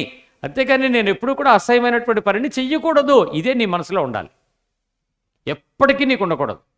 ఏ వ్యక్తినైనా ఒకే రీతిగా, ఒకే ప్రేమలో, ఒకే పద్ధతిలో, ఒకే మర్యాదలో, ఒకే క్రమంలో ఆనందంగా ఉంచుకోగలగడమే స్వాభిమానం లేకపోవడం. అందరినీ ఒకేలాగా చూడటం. మొన్న రండి అన్నాను, ఎవరు 4 ఎక్కారు, బండి ఎక్కుతున్నారు, కారు ఎక్కండి అన్నాను. అప్పుడు అతను అన్నాడు, సార్ వాళ్ళు ఎప్పుడు ఎక్కరండి, వాళ్ళని ఎక్కించకండి అంటాడు. వాళ్ళు ఆటోలు, షేర్ ఆటోలు, బస్సులు ఎక్కుతుంటారండి, మీరు కారు ఎక్కించేస్తారేటన్నాడు. అంటే ఏంటి, షేర్ ఆటోలు, బస్సులు ఎక్కేవాళ్ళు కారు ఎక్కకూడదా? అంటే నువ్వు బండి మీద వెళ్తావు కాబట్టి నిన్ను కారు ఎక్కించుకోవాలి, నువ్వు దిక్కెందుకన్నా, మీరందరూ ఎక్కడాను. అందరూ ఎక్కేశారు, వీధిలోకి వెళ్తాను. మరి నేను ఎక్కడ ఎక్కాలి, నడిచిరా, నీకు బండి ఉంది కదా. వీళ్ళకి నడిచి వెళ్తున్నారు, వీళ్ళని ఎక్కించుకున్నాను. వీళ్ళకి షేర్ ఆటోలు, బస్సులోళ్ళు. నా కారు ఏమీ పెద్ద నేను కొనుక్కున్నదేం కాదు, దేవుడిచ్చిందే, అదే ప్రయాణ సాధనం, అంతేకాదు అది నా స్టేటస్ సింబల్ ఏం కాదు. అది ఎక్కండి మీరు అందరూ అని దింపేశాక లోపల ఉన్నోళ్ళు అంటున్నారు, ఆయన ఎవ్వరిని ఎప్పుడు ఎక్కించడు బాబు, ఆయన ఉన్నాడు కాబట్టి మేము కూడా ఎక్కించరు, మనం ఎందుకు లేనేసి మేము దూరం అయిపోయాం బాబు అని. అలాగే లేదు దేవుడికి, నీది నాది ఏమీ లేదు. ఒకప్పుడు అందరికి కింద నుంచి మట్టిలో నుంచి వచ్చినాను, ఎక్కడికి వెళ్తావు మళ్ళీ? నువ్వు ఎప్పుడైనా నీవెంత గొప్పడువో చెప్పుకోవాలనుకుంటే శ్మశానానికి వెళ్ళు, అడిగే ఆ క్రైస్తవ సమాధుల దొడ్లోకి వెళ్ళి, అక్కడ పెద్ద పెద్ద సమాధులు ఉంటాయి, పెద్ద పెద్ద మంచి పాలరాయలు ఉంటాయి, గ్రానైట్ రాయలు ఉంటాయి, పేర్లు ఉంటాయి, సిలువులు ఉంటాయి, అక్కడ రకరకాలు ఉంటాయి. దానిలో రాజులు అక్కడే పడుకున్నారు, మంత్రులు అక్కడే పడుకున్నారు, ప్రభుత్వ అధికారులు అక్కడే పడుకున్నారు, కవులు అక్కడే పడుకున్నారు, ధనవంతులు అక్కడే పడుకున్నారు. రేపు నువ్వే అక్కడ పడుకుంటావు. అప్పుడు నాకు ఆడు ఒకటే చోటకి వెళ్ళాం కదా, కాబట్టి నీ గర్వం దిగిపోవాలంటే, స్వాభిమానం చంపుకోవాలంటే, నీ కుటుంబ అభిమానం చావాలంటే సమాధుల దగ్గరికి వెళ్ళేటప్పటికి నీ జీవితం ఎక్కడికి వెళ్తుందో తెలుసుకో. ఎప్పుడూ కూడా సెల్ఫ్ రెస్పెక్ట్ అవసరమే, వ్యక్తిగతమైనటువంటి మర్యాద అవసరమే, కానీ అది కోరదగినది కాదు. వాళ్ళు ఇస్తే తీసుకో. క్రైస్తవుడిగా నువ్వెప్పుడు కూడా నువ్వు కోల్పోవడమే నేర్చుకోవాలి. స్వాభిమానం లేకుండా జీవించాలి. సేవకులు బంధుప్రీతిని వదులుకుంటారు, బంధుప్రీతిని విడిచిపెడతారు. మీ పక్క వాళ్ళు చెప్పండి, బంధుప్రీతి ఉండకూడదు అంటండి. ఈ నాయకుడు హీరో ఒక్కడే, ఈ సంతానం అంతా ఆడిదే. ఒకసారి లైట్ ఆఫ్ కనపడదు. బాబు ఏం చేశాడో, ఎంతమందినండి. నువ్వు సామాన్యుడు కాదురా. ఆదాం గురించి విన్నాం కానీ ఏ కాలంలో నిన్నే చూసాం. సరే, కానీ అదో చిన్న దేశం. అదే ఏదైనా ఓ ఫంక్షన్ చేస్తే బయట వాళ్ళు పిలవచ్చా? వాళ్ళకే సరిపోదు ఆ గొర్రె మేక, బయట వాళ్ళు పిలుతారా? వాళ్ళు ఏం పెట్టరు కూడాను. ఏమంటే హే మా చెల్లి కొడుకుడు అంతా అక్కడే. కానీ క్రైస్తవ్యంలో కూడా క్రీస్తుని సంబంధించినటువంటి వారిలో ఈ బంధుప్రీతి ఉండకూడదు, స్వాభిమానం ఉండకూడదు. నా వాళ్ళు చెప్పండి, నా వాళ్ళు ప్లేస్లో మనం ఏమనాలి తెలుసా? మన వాళ్ళు. నా వాళ్ళు కాదు, మన వాళ్ళు. ఎప్పుడు ఈ పదం గుర్తుపెట్టుకోండి, మన వాళ్ళు, మనము, నా, నీ, ఇది డివైడ్ చేయకండి. ఎప్పుడైనా మాట్లాడేటప్పుడు మన పిల్లలకి చెప్పండి, మనము అనే పదం వాడాలి. మనది, మనము, మనకు, మన వాళ్ళు, మన మన మన కొరకు, మన ప్లూరల్ వాడాలి ఎప్పుడూ కూడా. ఈ బంధుప్రీతి విషయంలో బైబిల్ చాలా ఖచ్చితంగా చెప్పింది. ఎవడైనను, తల్లినైనను, తండ్రినైనను, అన్నదమ్ములనైనను, అక్క చెల్లెలనైనను, తల్లిదండ్రులనైనను ఉంది. అంటే ఇక్కడ తల్లి, తండ్రి, ఈ అన్నదమ్ములు, అక్క చెల్లెళ్ళు, ఈ బంధుత్వాన్ని చాలా బలంగా మనం తీసుకుంటాం. నిజమే, blood is thicker than water అని లోకంలో సామెత. రక్తం చాలా నీళ్ళ కంటే ఎలా ఉంటుంది? చిక్కగా ఉంటుంది. అందుకే తిక్కగా అంటించుకుంటాం. మా వాళ్ళు అనగానే ఇంత ప్రేమో, మనోళ్ళే. ఇందాక కులం, ఇక్కడ బంధుత్వం, రక్త బంధుత్వం. రక్త బంధుత్వాన్ని కూడా మనం విపరీతంగా ఆకర్షించబడకూడదు, ప్రేమించబడకూడదు. వాళ్ళు మనోళ్ళే. కానీ ఇక్కడ నేను చాలామందికి నేను తెలిసిన విషయం చెప్తాను, వినండి. ఇది దేవుని వాక్యంలో రక్త బంధుత్వం గురించినటువంటి బంధుప్రీతి, బంధుప్రేమ గురించి మాట్లాడిన విషయాలు నేను స్టడీ చేసిన తర్వాత నాకు అర్థమైనవి 2 విషయాలు ఉన్నాయి. నిజంగా మన కుటుంబంలో చూసుకోండి, మీ కుటుంబంలో మీరు అందరినీ నిజంగా మీ రక్తబంధువులను ప్రేమిస్తారా? ప్రేమించరు. నిజంగా ప్రేమించరు. ఒక 5 అన్నదమ్ములు ఉన్నారనుకోండి, అలాంటి 5 ఉన్నటువంటి 100 కుటుంబాలు తీసుకుంటే 1 కుటుంబం 2 కుటుంబాలు బాగా ప్రేమగా ఉంటారు. మిగిలిన 98 కుటుంబాలు కూడా అంత ఏం ఉండదు. చిన్నోడు బతుకుతున్నాడు అనుకోండి, ఆడు మా పెద్దాన్ని అని వీడు చెప్పుకుంటాడు, ఆడెప్పుడు మా తమ్ముడు అని చెప్పడు. ఏంటో అదొక చిన్నసేపు. అసలు బంధుత్వమే అంత ప్రేమగా ఉండదు లోకంలో. కానీ ఆ ఉన్నదాన్ని కూడా వదిలేయమని చెప్పాడు చూసారా దేవుడు. అసలైతే ఉండదు, ఉన్నదాన్ని వదిలేయమన్నాడు. మహాబంధుత్వం ఉంటే మీరు మీ తల్లి, మీ తండ్రి, లేక మీ మీ దగ్గర ఉన్నటువంటి ఆ 10 మంది 5గురితోనే ఉంటారు తప్ప అంతకుమించు. అది కూడా డినై చేయమన్నాడరా, అది కూడా వదిలేయమన్నాడు. మొన్న పిల్లలు ఇక్కడ పనిచేస్తున్నారు, వాళ్ళ అమ్మ అక్కడికి వచ్చి గేట్ దగ్గరికి వచ్చి పిలిచింది, అరే రండి అనేసి. ఇక్కడ పిల్లలందరూ వెళ్తారు, మీరందరూ ఎందుకు వస్తున్నారు, మా అబ్బాయిని పంపండి అంది. ఆడొచ్చాడు, చెంగు కింద నుంచి లడ్డు తీసాడు, గెటేస్తుంది, తిని వెళ్ళరా అని చెప్పాడు. మొక్క మీద గుడ్డేసి ఆడు నోట్లు పెట్టేతండి. ఆడు బుక్కి తినేస్తున్నాడు. వీళ్ళు ఊరుకుంటారా పిల్లలు, ఆడితోటి పిల్లలు ఊరుకుంటారా? వీళ్ళు తిన్నగా వెళ్ళిపోయి చూసి అక్కడే నుంచున్నాడు ఒకడు, తిను అనేసి. ఆడంటే వెళ్ళరా కళ్ళు అనుకుని సగం పెట్టింది అడిగి. ఆడు ఊరుకుంటాడా? ఆవిడ సగం పెడుతుంది, వెళ్ళండి అన్నాడు. వీళ్ళందరూ వచ్చి నిలబడ్డారు. నేను అన్నీ అక్కడ నుంచి చూస్తున్నాను. వెళ్ళాను, అమ్మ ఎన్ని తెచ్చావే అని. 3 ఇచ్చారు బాబు అంది. 3 ఇచ్చారు, ఇక్కడ 6 ఉన్నారు, అయితే సగం పెడితే అందరూ తిందురు, మా ఫ్రెండ్ వాళ్ళ అమ్మగారు పెట్టారని నీ మీద ఆనందిద్దురు. ఆ నోట్లో కుక్కిసి వీడికి సగం ఇట్టేసి వెళ్ళండి ఆడుకోండి అని తిడుతుంటే నువ్వు ఎలాంటి దానివల్ల వాళ్ళకి వెళ్తుంది? ఎవరున్నారు ఇక్కడ అలాంటోళ్ళు? ఎలాంటోళ్ళు చెప్పనా? టిఫిన్ బాక్స్లో మీరు పెట్టి పక్కోడికి ఎట్టకో, నువ్వే తిను. ఆయాకి చెప్తారు, మా ఓడు పక్క బెంచీలోని అమ్మాయి ఎవరో తినేస్తుందటమ్మా, ఆడిని తినకుండా చూడు, మొత్తం మా ఓడికే మేపు. బంధుప్రీతి అండి. నీ పిల్లోడు ఒక్కడ గారకాయలా ఉండాలా? ఏ అమ్మ ఒక అట్టు ఎక్కువ పెట్టి ఎవరో ఎవరికైనా ఆకలిస్తే ఆడికి ఇవ్వరా అని చెప్పచ్చు కదా. ఆనాటి తల్లులు ఇప్పుడు చచ్చిపోయారు. ఈనాటి తల్లులు బంధుప్రీతి, స్వార్థం. ఇదిగో పెన్ను ఎవడికి ఇవ్వకో, ఏమి ఇంకో పెన్ను ఇచ్చి ఆవిడకి ఎవరైనా లేకపోతే ఇవ్వచ్చని చెప్పచ్చుగా. చెప్పము. మన హృదయాలు అంత విశాలపరచబడలే, సంకుచితం. మనం చెప్పకుండా కొంత చేసే ఉదార దాన ధర్మత్వం ఉంటారు మన పిల్లలు. మనం ఎంతో కష్టపడి, నాన్న ఇది నాకు జాగ్రత్తగా వాడుకో అన్నాం అనుకో, ఒక 5,000 10,000 వీడికి కొనిస్తే ఆడి చేతిలో ఉండదు ఫోను, ఊరంతా వాడతారు. ఈడికి ఇలాంటోడు మనోడు. మనం పిల్లలతో చూసేటప్పుడు ఈ బంధు ప్రేమకు మనం పిల్లలకి తిక్కిగా పెంచుతాం, జాగ్రత్తగా పెంచుతాం, ప్రేమగా పెంచుతాం, ఆప్యాయంగా పెంచుతాం. ఆడు అమెరికా వెళ్ళిపోతాడు. ఆడు వెళ్ళేంత వరకు సాకిరి నీదే. ఆ వెళ్ళిపోయిన తర్వాత అక్కడి నుంచి హాయ్ మామ్ బిజీగా ఉన్నాను బాయ్ అయిపోయింది. Hi mom busy, hi dad busy. నువ్వు ఎప్పుడూ బిజీ అయ్యారా అని మనం ఏమనుకుంటాం, నా కొడుకు చాలా కష్టపడుతున్నాడు. నిజానికి దేశం దాటించి ఆడిని శ్రమల పాలు చేసింది మనమే. నిజానికి వాళ్ళకి కంఫర్ట్ ఆఫ్ టైం ఉంటుంది, కంఫర్ట్ ఆఫ్ లివింగ్ ఉంటుంది, పీస్ అండ్ హ్యాపీనెస్ ఉండదు. ఏ దేశంలోనూ ఉండదు. ఇంక రాబోతున్న దేశాలు ఏ దేశంలో ఉండదు. ఆడ ఖచ్చితంగా ఎక్కడికి వచ్చి ఉండాల్సిందే. వచ్చేస్తారు నెమ్మదిగా మోటాముల్లి పట్టుకుని. మన విశ్వాస జీవితాలలో మనం ఆ ప్రేమను పెంచుకునేటప్పుడు ఆ బంధుప్రీతిని కోల్పోవడం నేర్చుకోవాలి. ఏం చేయాలి? లూజ్ అవ్వడం నేర్చుకోవాలి. అది దేవునికి ఇష్టం కాదు. సేవకులు తమ దుర్నీతిని, దురాశలను కూడా ఏం చేయాలి?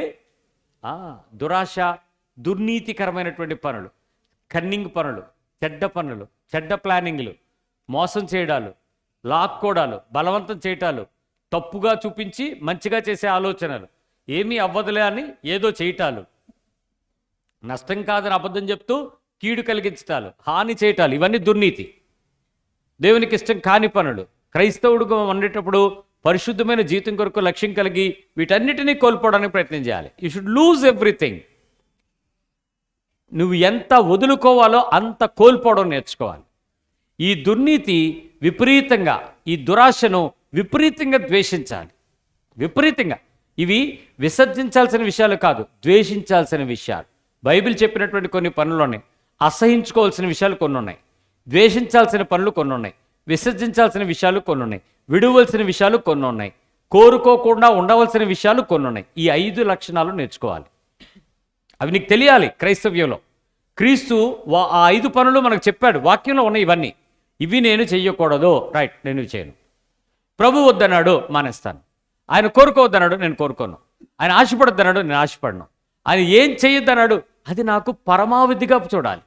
నేను విపరీతమైనటువంటి నా కర్తవ్య నిర్వహణకు నా నాయకుడిని సంతోషపెట్టడం నా లక్ష్యం. కాబట్టి ఖచ్చితంగా నేను ఈ పనిని చెయ్యను, ఉండను. ఆ తీర్మానం యేసు ప్రభు దగ్గర మనం నేర్చుకోగలుగుతాం. కాబట్టి సేవకులమైన మనము సొంత నిర్ణయాలు కూడా తీసుకోకూడదు. ఏం తీసుకోకూడదు? ఓన్ డెసిషన్స్ కూడా మనం తీసేసుకుని దేవుని పక్షంగా చెప్పేయటం అనే పనులు మనం చేస్తాం. ప్రభా నేను వెళ్తున్నాను, నువ్వు రా. నువ్వు వెళ్తే ఆయన రావాలా? వెళ్ళమంటావా కదా అడగాలి.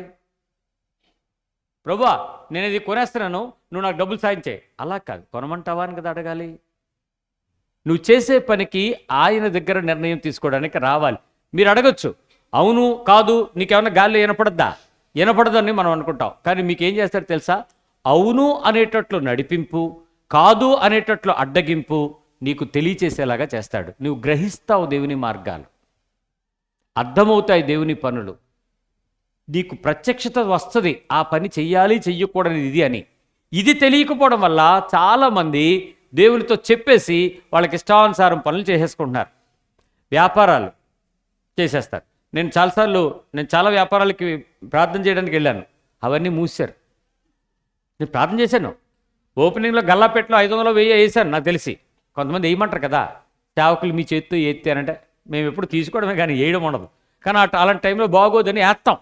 ఏసిని కూడా మూసారు షట్టరు. ఆ సామాన్లు కూడా నా దగ్గరికి వచ్చాయి.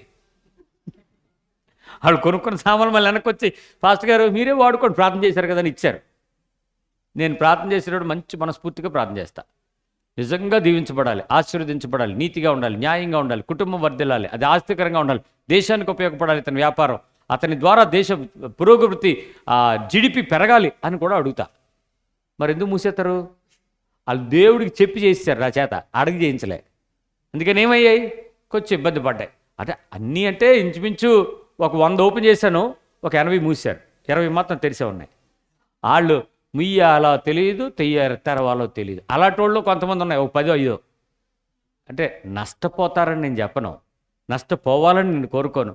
కానీ నువ్వు చెయ్యాలనుకుంటున్నది దేవుని ఇష్టం కాదు ఒక్కసారి కనుక్కొని, ఆయన నీ సొంత నిర్ణయాలు తీసుకోకుండా దాని యందు నువ్వు వెళ్ళడానికి తపనపడు, ప్రయత్నించేయి. ఖచ్చితంగా దేవుడు నీకు ఎప్పుడు కూడా నష్టాన్ని కలిగించే పరిస్థితి వచ్చినా నీకు హాని అపకారం కలగకుండా నీ జీవితాన్ని చూసుకుంటాడు. అది భరోసా. సో అప్పుడు ఆ నడిపింపు మీకు ఆ పరిస్థితిని దేవుడు సహాయం చేస్తాడు. సేవకులు తమ మాటలు, చేష్టలు, క్రియలపై అదుపు తెచ్చుకుంటారు. కంట్రోల్ ఉంటుంది. In control, not in control. అన్ని కంట్రోల్లో ఉంటారు. వారి మాటలు, వారి చేష్టలు, వారి క్రియలు. వారు సెల్ఫ్గా చేసే పనులు, ఇతరులతో కలిసి చేసే పనులు. చేష్టలు అనగా వ్యక్తిగతంగా వారి ద్వారా జరిగేటువంటి ప్రభావములు. క్రియలు అనగా వారితో ఇతరులతో కలిసి జరిగించేటువంటి పని క్రియ. సెల్ఫ్లో చేసేది చేష్టలు. పిల్లకాయ చేష్టలు అంటే ఆడి చేసే పనులు. ఇతరులతో పనులు చేసేటువంటి ఆటలు, పాటలు, అవి క్రియలు. కాబట్టి మన మాటలు కానీ, మనకు మనం చేసుకునే పనులు, చేసే పద్ధతులు కానీ, ఇతరులతో కలిసి చేసే విషయాలపై కానీ దేవుని బిడ్డలు ఖచ్చితంగా ఏం కలిగి ఉంటారు? కంట్రోల్ కలిగి ఉంటారు, అదుపు కలిగి ఉంటారు. మనం ఇతరులకు సేవ చేయడానికి పిలువబడ్డాం, పరిచర్య చేయడానికి పిలువబడ్డాం, ప్రేమ చూపించడానికి పిలువబడ్డాం, సహాయం చేయడానికి పిలువబడ్డాం. మనకు మనమే ఎప్పుడు ఆలోచించడం కాదు, కంట్రోల్ కలిగి ఉండాలి. ఓవర్ అయిపోకూడదు, ఎగ్జాస్ట్ అయిపోకూడదు, దాన్ని టూ మచ్ చేసేయకూడదు. అదే ఓఏ అంటాం కదా, అంటే ఏంటి? ఓవర్ యాక్షన్ అంట.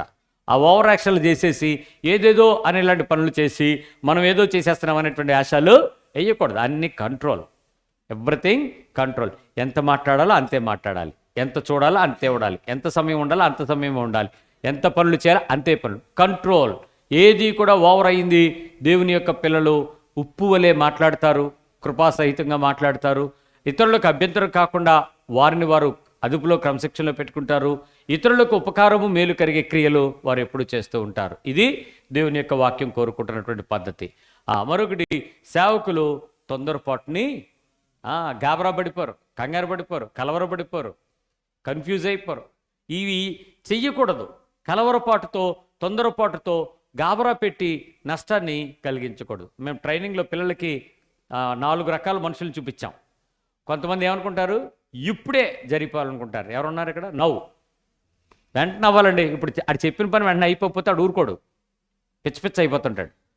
మరికొంతమంది చేద్దాంలే, ఈజీ, చేద్దాం, ఈజీ. మరికొంతమంది స్లో. ఇల్లరా అంటే ఇప్పుడే రావాలా, కాసేపు పైకి రానా, తర్వాత పర్లేదా, ఈ స్లో బ్యాచ్. మరికొంతమంది ఉంటారు వెయిట్, వస్తానుండు, వెంటనే నిదానంగా, ఆలస్యంగా, ఆగి. ఈ 2 రకాలు కలిపి కూడా మరి కొంతమంది ఉంటారు. వీళ్ళకి ఏంటంటే ఆ తొందరపాటు బ్యాచ్ ఎంత తొందరగా అన్ని నిర్ణయాలు తీసుకుంటారో అంత తొందరగా పడిపోతారు. కాబట్టి ఎప్పుడు కూడా ఈ తొందరపాటు పనిని చేయకూడదు. ఒకసారి చూడండి, ఏమేమి వదిలేయాలి? నెక్స్ట్, ఎస్,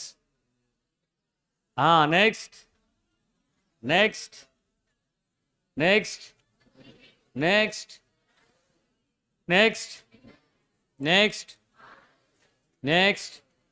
ఈ పనులు దేవునికి ఎదుగుతున్న వ్యక్తి మార్చుకుని దేవునికి ఇష్టంగా బ్రతకడానికి సిద్ధపడతాడు. అప్పుడు నీ యజమాని నీ చేసే పనులు చూసి ఏమవుతాడు? ఆయన సంతోషిస్తాడు, ఆనందిస్తాడు, తృప్తి పొందుతాడు. అమ్మ, వీళ్ళు దేవునికి ఇష్టంగా బతుకుతున్నారా, నాకు నచ్చినట్టు బతుకుతున్నారని ప్రభు మనతో సంతోషించేలాగా, మనల్ని మనం ఇతరులకు ఉపయోగపడేలాగా మార్చుకుందాం, మలుచుకుందాం, షేప్ చేసుకుందాం, మనల్ని మనం టర్న్ చేసుకుందాం. మార్పు దేవుని కొరకు ఎప్పటికీ కూడా అవసరమే. అది మైండ్ని మార్చి మనస్సును క్రీస్తు యొక్క మాటతో నింపి హృదయంలో దేవుని మాటలకు చెవులను అప్పగించి హృదయమందు భద్రం చేసుకుని శరీరం అంతటిపై దేవుని అధికారానికి అప్పగించుకోవడం క్రైస్తవ్యం. ఎందుకు? మనం ఎవరి నీతిని వెంబడించడానికి ఇష్టపడుతున్నాం? దేవుని నీతి, దేవుని రాజ్యము, దేవుని ప్రేమ, దేవుని కృప, దేవుని పరిపాలన, దేవుని వాక్యము, దేవుని యొక్క ఆజ్ఞ. కాబట్టి మనం నాయకుడిని సంతోషపట్టేలాగా మనం వీటిలో మనం మార్చుకుంటూ దేవునికి ఇష్టమైన సేవకులుగా మనం ఇతరుల మధ్యలో జీవించడానికి ప్రభు కృపను అడుగుదాం. ప్రార్థన చేద్దాం. ప్రేమ కలిగిన తండ్రి, నీ కృతజ్ఞతా స్తోత్రాలు చెల్లి